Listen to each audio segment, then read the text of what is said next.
Bueno, buenos días a los que acaban de ingresar.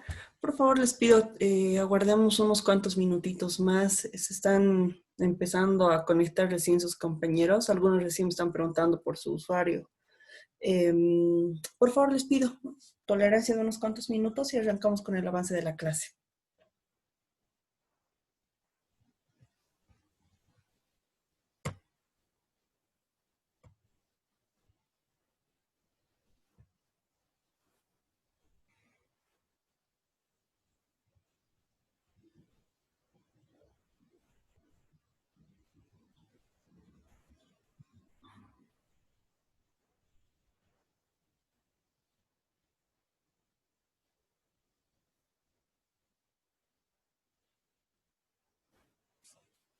Bueno, eh, voy a estar abriendo la presentación de nuestra unidad temática. No sé si ya va a haber más personas que se van a unir, pero vayamos empezando con el avance de nuestro tema. Mientras, por favor, les pido que anoten su nombre completo en el chat de la aplicación para que pueda registrar su asistencia.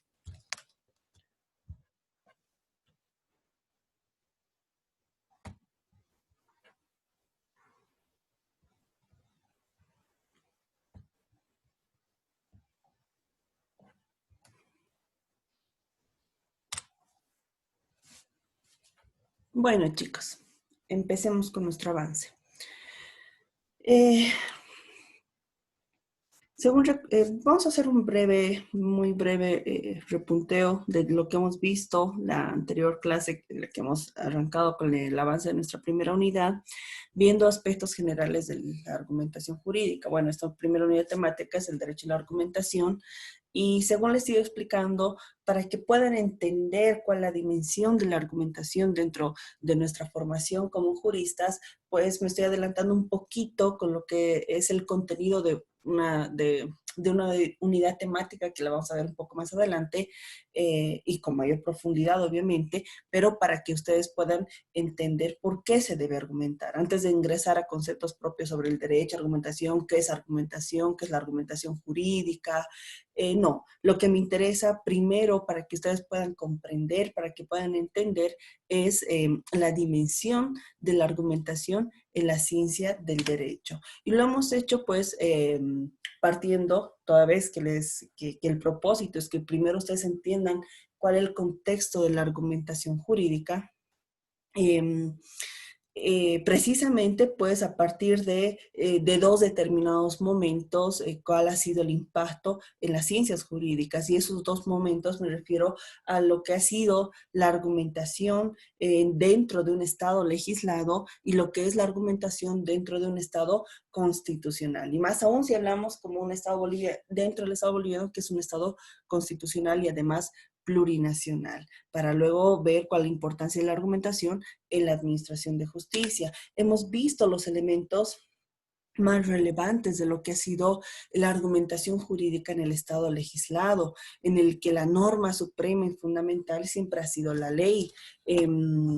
Pero entendiendo por ley una ley que es un mandato de deber ser, pero que en la misma no necesariamente es justa, no necesariamente busca restituir o solucionar un conflicto jurídico. Es una ley que su validez solamente está en el hecho de haber sido emanada por el órgano legislativo, sin importar si su contenido realmente busca lograr el equilibrio en la sociedad, o peor aún, sin importar si su contenido puede violar otros derechos fundamentales, garantías constitucionales. Y esto se debe a que la norma suprema, como les decía, era la ley y no así la Constitución. Dentro de un Estado legislado, la Constitución tenía un carácter meramente declarativo.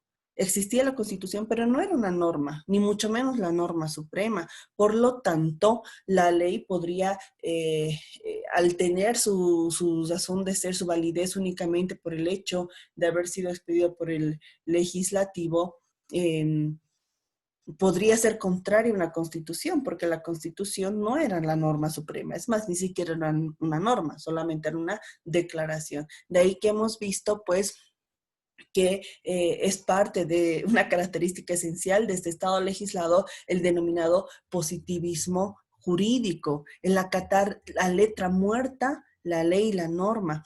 A partir del profesor Norberto Bobbio, hemos visto tres enfoques: un metodológico, un ideológico y un teórico. El metodológico, que nos dice no hay conexión entre lo que es derecho y moral. Por lo tanto, no hay una búsqueda necesariamente por justicia a través de la ley. No, no nos interesa. Hay un aforismo, ¿no? Dura lex, ser lex. Dura es la ley, pero es la ley. Y eso se refleja también en el segundo enfoque, que es el ideológico. ¿Por qué? Porque hay un deber ciego de obedecer las reglas jurídicas. Tal es así que un juez, una autoridad judicial, no es un intérprete dentro de un estado legislado, no es un intérprete del derecho, es un aplicador de la norma, mero aplicador. Es sacrilegio en ese momento para una autoridad judicial que tenga que interpretar una ley. No, es mero aplicador. No importa si la ley es justa o no es justa, si viola derechos, simplemente se aplica la ley. Y un tercer enfoque que hemos visto es el enfoque teórico. El derecho es la voluntad del Estado. ¿Cómo se refleja eso? De que pues el Estado es el único que tiene la facultad de crear la ley y lo hace a través de su órgano legislativo. Y el hecho de que una ley sea creada por el órgano legislativo es suficiente para dar validez a esa ley, cosa que no ocurre en un Estado constitucional. Y ahorita vamos a repasar por qué. Consecuencia de ello, dijimos que la aplicación del derecho pues incidía en que los jueces tenían un sometimiento único al principio de legalidad. El juez es un mero aplicador de la ley. Montesquieu los decía que eran seres inanimados porque simplemente aplicaban la ley. ¿Cuál era la metodología en este estado legislado? Y a partir de aquí, por favor, les pido que pongan atención porque este tipo de metodologías, fórmulas, es lo que vamos a utilizar bastante. La metodología es la del silogismo jurídico, que consiste en una radical subsunción a un mandato normativo. ¿Y en qué consiste este silogismo? Bueno, dentro de la fórmula del silogismo jurídico hay una premisa mayor, una premisa menor, una conclusión. Una premisa mayor, que es una norma general, una ley; una premisa menor, que es un elemento fáctico o un hecho concreto; y una conclusión, que es el resultado de las dos anteriores premisas. El ejemplo: premisa mayor: todos los hombres son mortales. Eso es algo general. Algo concreto está en la premisa menor: Juan es hombre. ¿Cuál es la conclusión de ambas premisas? Del sometimiento de la premisa menor a la mayor, que en eso consiste este silogismo jurídico. Juan es mortal. Si hablamos en términos jurídicos, a ver, una premisa mayor, el 251 del Código Penal, 251 creo que es, el que matare será sancionado con 10 a 20 años de presidio.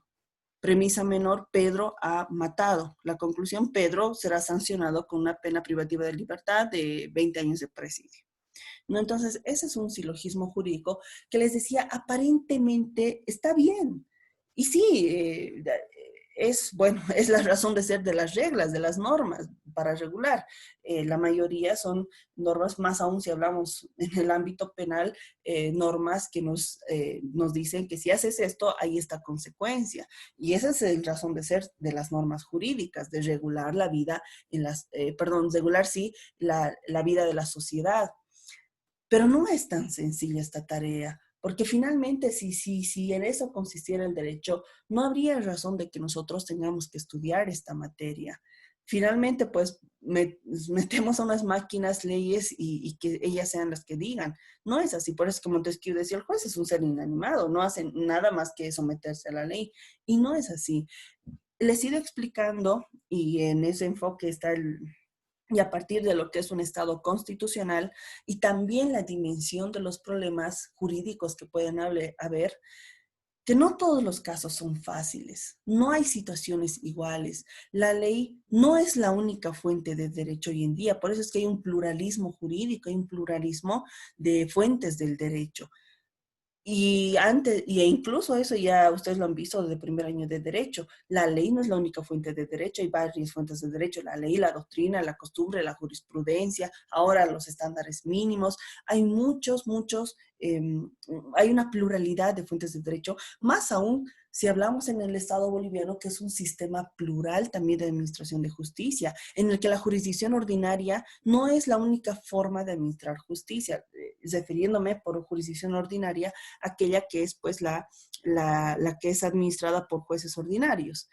Tenemos también una jurisdicción agroambiental, tenemos una jurisdicción indígena originaria campesina y hasta una jurisdicción especializada, de manera de que el silogismo jurídico deja de ser la regla general para aplicar el derecho para convertirse en un primer punto de partida para aplicar. En caso de que este silogismo no funcione, ya tenemos que acudir a otras fórmulas, a otros métodos. Y precisamente esos métodos es lo que vamos a ir viendo a lo largo de este semestre. Pero se parte de este silogismo. ¿Por qué? Porque es lo básico. Pero bueno, al punto, lo que quiero que entiendan es que este silogismo jurídico era la metodología madre, por decirlo así, en la aplicación del derecho. Simple sometimiento de de un hecho fáctico a la ley. No nos importa. Y les digo que esto es peligroso porque también les ponía el mismo ejemplo del que matare. Supónganse que pues una mujer en legítima defensa, porque una otra persona, un hombre, quería abusar de ella y quería matarla, ella en legítima defensa por defenderse, accidentalmente ha ocasionado la muerte de otra persona y eso es algo que ocurre. Si el Código Penal no preveyera la situación de la legítima defensa, esta mujer sería sancionada con 20 años de presidio. Si aplicamos un silogismo jurídico ciego, eh, nuestra premisa mayor sí sería el que matare será sancionado con 20 años de presidio. Ana mató a Juan. Conclusión, Ana es sancionada con 20 años de presidio. Y uno se pone a pensar, pero un momento, Ana no tenía la intención de matarlo, el otro tenía la intención de matar, de abusar de Ana y ella lo que ha hecho es defenderse. Bajo un enfoque del silogismo jurídico se diría, no, eso no importan las razones. Aquí el hecho es que Ana ha matado a Juan y la ley dice que se le debe sancionar con 20 años, ella se va 20 años de presidio. Encima de que estaba por perder la vida, ahora es merecedora de 20 años de presidio. Cuando su único delito o lo único que hizo fue defenderse. Entonces, se dan cuenta que el silogismo jurídico es sí una fórmula básica de aplicar, pero no es la única y no es una regla, una fórmula, una metodología que se tenga que aplicar necesariamente a todos los casos. De hecho, vamos a ver a qué se van a denominar casos fáciles y a qué casos difíciles. Justamente en ese sentido, es que ya hemos explicado cómo es la argumentación jurídica dentro de un Estado constitucional. Y bueno, también un poco los rasgos de lo que sería la argumentación en un Estado plurinacional como es el nuestro.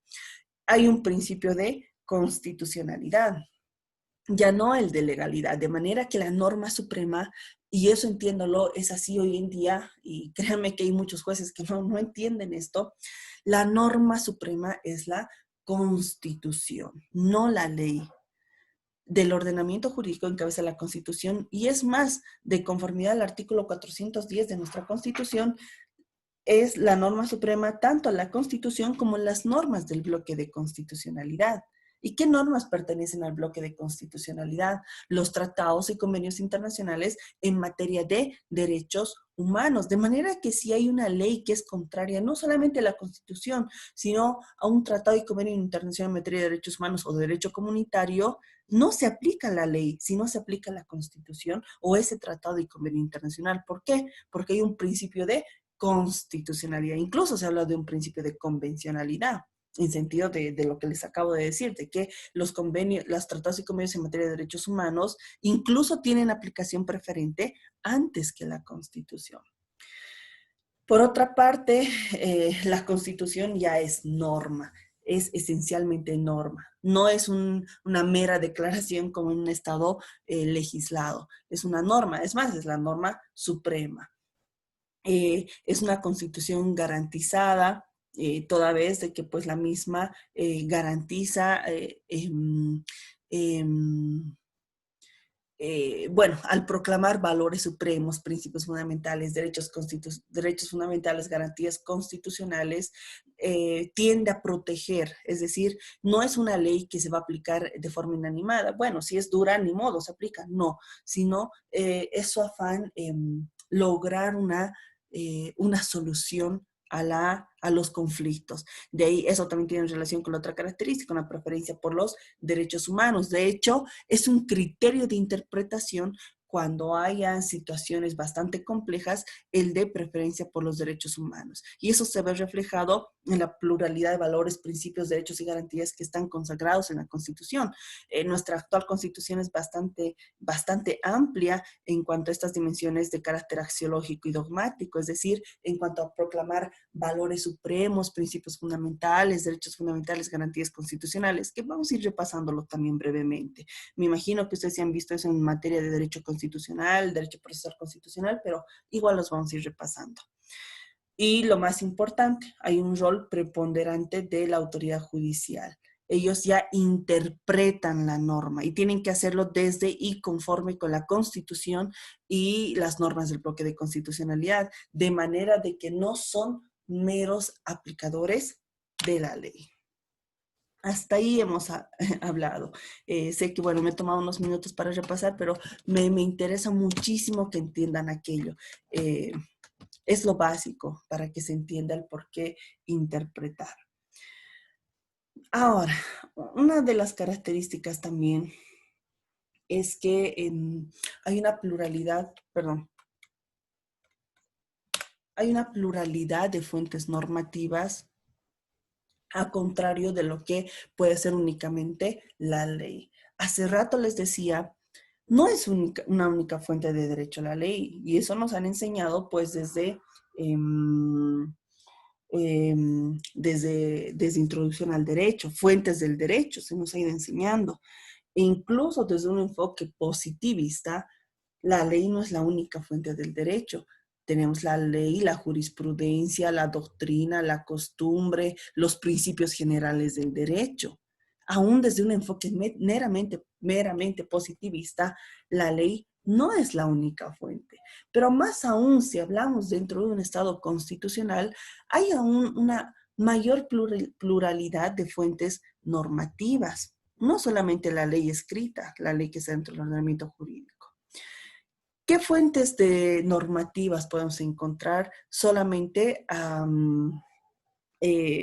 frente a lo que solamente puede ser la ley? Obviamente partimos de la constitución política del Estado. ¿Por qué la constitución política del Estado? Porque ahora la constitución no es declarativa, es una norma suprema.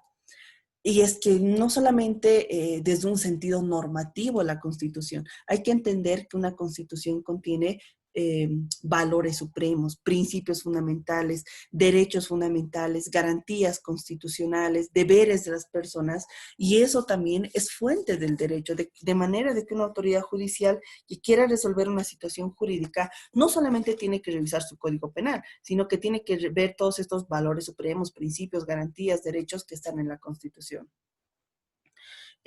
También tenemos los tratados y convenios internacionales en materia de derechos humanos, que más aún nuestra Constitución les reconoce un rango constitucional, pues son parte del bloque de constitucionalidad. De manera que si una autoridad judicial quiere aplicar solamente el Código Penal, pero este Código Penal es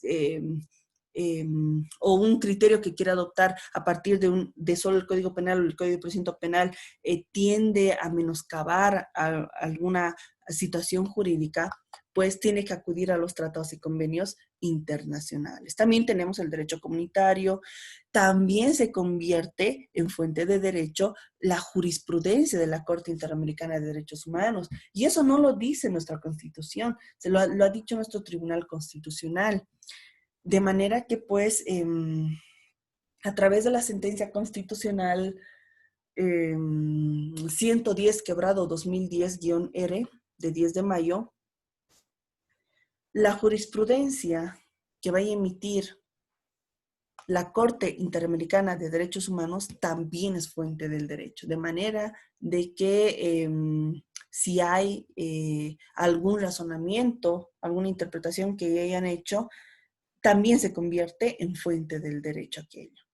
No solamente la jurisprudencia, sino también observaciones, recomendaciones de los comités, opiniones consultivas, los estándares mínimos internacionales también son fuente del derecho hoy en día. Ya en un plano un poco más interno, tenemos la jurisprudencia tanto del Tribunal Constitucional Plurinacional, del Tribunal Supremo de Justicia, del Tribunal Agroambiental. También son, yo les digo, cuando a ustedes ya les toque pues trabajar con sus propios casos, cuando tengan que ir a alguna audiencia, bueno, cualquier trabajo, cualquier actividad jurídica que estén realizando, en cualquier área, no solamente se limiten a leer la ley, lean bastante jurisprudencia. A veces la jurisprudencia es más fuente del derecho que la propia ley. Muchas audiencias de medidas cautelares en materia penal se pueden lograr muy buenos resultados, no solamente utilizando el Código de Procedimiento Penal, sino jurisprudencia. ¿Qué razonamientos ya tiene el Tribunal Supremo de Justicia o el Tribunal Constitucional para desvirtuar los peligros de fuga, los peligros de obstaculización, bueno, razonamientos que no encontramos necesariamente en la ley? No todo lo dice la ley. De manera de que la jurisprudencia, a eso me refiero con precedentes internos, ya sea del Tribunal Constitucional, ya sea del Tribunal Supremo de Justicia, del Tribunal Agroambiental, también son fuentes normativas. Finalmente, teniendo en cuenta cuál es nuestro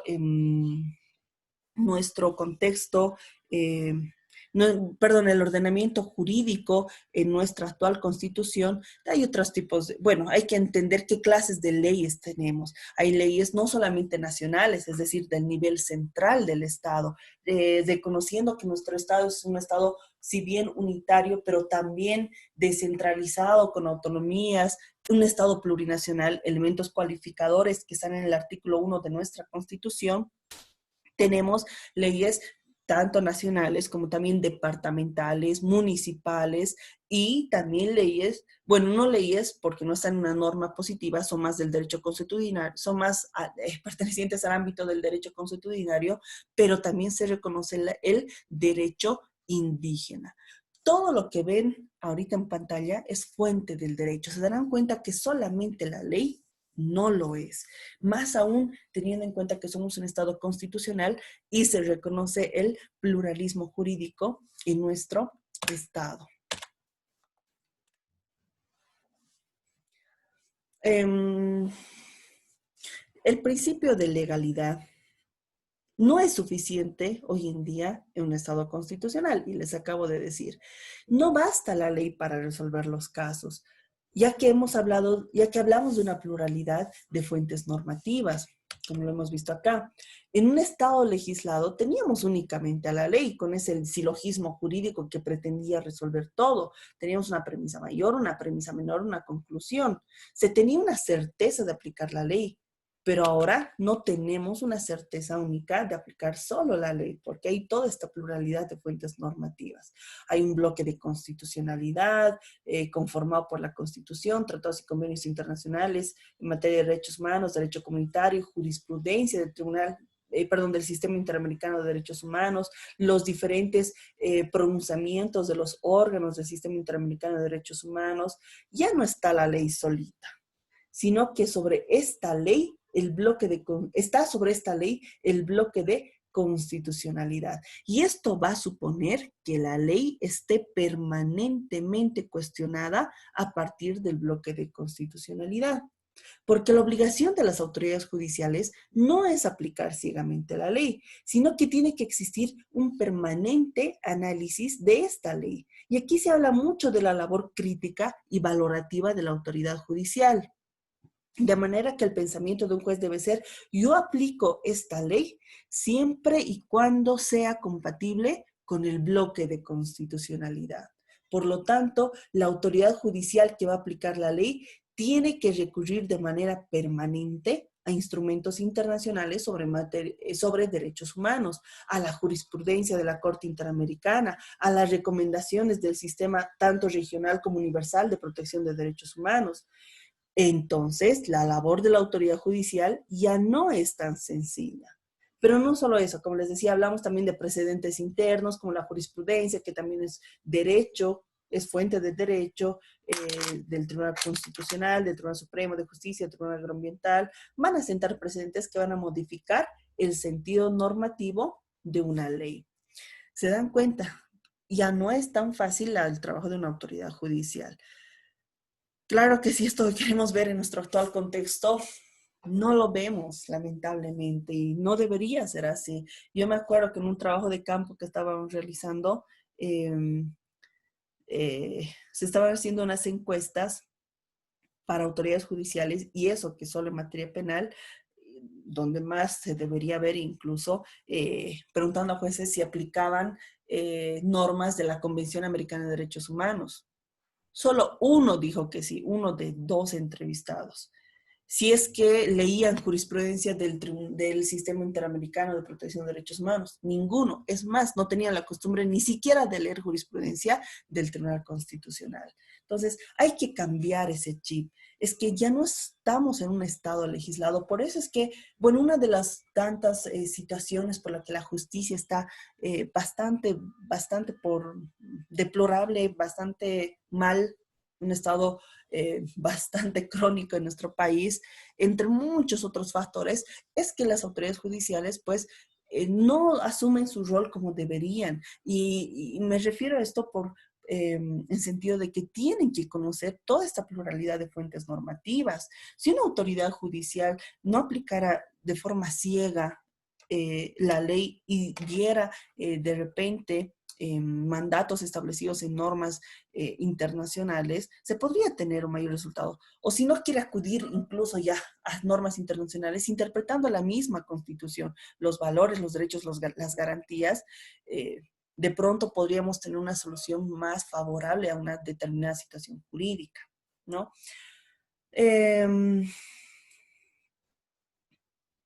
Ahora, tenemos entonces el bloque de, todavía me queda acá, bloque de constitucionalidad, los precedentes, nuestras leyes nacionales, departamentales, municipales, del derecho indígena, eso bajo el modelo autonómico que tenemos. Y tenemos también al juez, el juez que tiene que decidir qué norma, qué precedente va a aplicar, porque tiene toda esa pluralidad. Fíjense, y por eso es que también vamos a estudiar lo que es la interpretación de resoluciones judiciales. Fíjense que la labor de un juez no es sencillo. No se tiene que limitar un juez a aplicar la ley, sino que tiene que ver todo esto que ustedes están viendo en pantallas. Para aplicar la ley, si es compatible con el bloque de constitucionalidad, interpretarla, analizar si existen precedentes, determinar si por competencia le corresponde aplicar una ley nacional, municipal, departamental o norma indígena. Eso también tiene que verlo. Por eso, bajo el Estado constitucional, se dice que el juez es el señor del derecho, porque es esa autoridad la que va a definir las normas que se va a aplicar. Muchos pueden pensar, pues, ¿no habrá arbitrariedad entonces en este caso por parte de la autoridad judicial si tiene tanto poder? ¿No sería mejor entonces aplicar, unos lo ven como peligro, si tiene semejante poder el juez, ¿no sería mejor aplicar solo una ley? La existencia de muchos precedentes, de muchas fuentes normativas no puede ser peligroso, uno puede manifestar aquello. Ahí vemos lo que hemos visto más antes. Hay una forma de distinguir una resolución arbitraria bueno, ahí vamos a ver lo que hemos visto más antes y lo que vamos a ver durante todo el semestre. Hay una forma de distinguir si una resolución es arbitraria de otra, si es arbitraria o no es arbitraria. Y eso es a partir precisamente de su argumentación. Si una resolución de una autoridad judicial se basa en el bloque de constitucionalidad, si aplica criterios de interpretación de derechos humanos u otros criterios que también vamos a ver, si es respetuosa de valores supremos, principios fundamentales, pero si la autoridad judicial decide sin argumentar, estamos hablando de una resolución arbitraria. Obviamente, una autoridad judicial no va a ser arbitraria cuando en todo su razonamiento tenga en cuenta todo esto, las normas de bloque de constitucionalidad, los criterios de interpretación, respeto de valores supremos, principios fundamentales. Ahí vamos a ver, no, esta autoridad está argumentando el por qué está, está, no sé, concediendo una cesación a la detención preventiva, o por qué no quiere dar lugar a la cesación a la detención preventiva, o por qué está fallando de esta forma. Y si no argumenta una autoridad judicial, ahí estamos hablando de una resolución arbitraria. Con estas características, pues estamos viendo que se afecta la forma de argumentar y que tiene una importancia jurídica el papel de la argumentación. O perdón, tiene sí el papel de la argumentación dentro de la formación del derecho, dentro de la aplicación de la justicia. Bueno, antes de avanzar al siguiente punto, para no interrumpir, aquí quisiera hacer una pausa. No sé si alguien tiene alguna duda y es que además ya se va ya se va a cortar la aplicación. No sé si alguien tiene una duda hasta el momento o algún comentario. Por favor, los que han ingresado después, porque he visto que hay unas 2 personas que han ido ingresando, escriban su nombre completo en el chat de la aplicación para que yo pueda registrar su asistencia.